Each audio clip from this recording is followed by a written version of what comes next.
ওয়ালাইকুম সালাম। আমার নাম শিয়াউদ্দিন। আমি মুরাদপুর থেকে আসছি। আমার সমস্যা হলো মানসিক সমস্যা আসলে আগে। সমস্যা হয়তো ঘুম আসতো না, চিন্তা করতাম অনেক। চিন্তায় মানে মনে একটা ভিতর ভিতর ভয় জাগতো।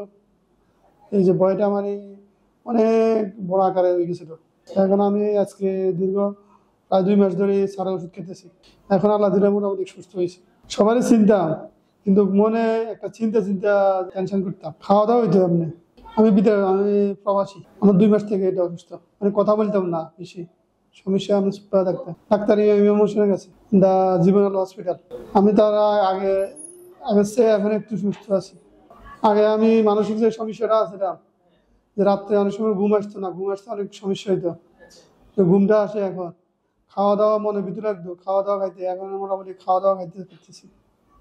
মানে আগের চেয়ে আমি আল্লাহ দিলে এখন ভালো আছি। ওনার থেকে চিকিৎসা নেওয়ার পরে আমি মোটামুটি এখন আল্লাহ দিলে সুস্থ আছি। আমি এই নিয়ে 3 বার আসছি। এখন আপনার অবস্থা কেমন? এখন আল্লাহ দিলে অবস্থা ভালো। আপনারা চাইলে আসতে পারেন, যে যারা মানসিক সমস্যা ভুগতেছেন তারা আইসা চিকিৎসা নিতে পারে। ঠিক আছে, ধন্যবাদ।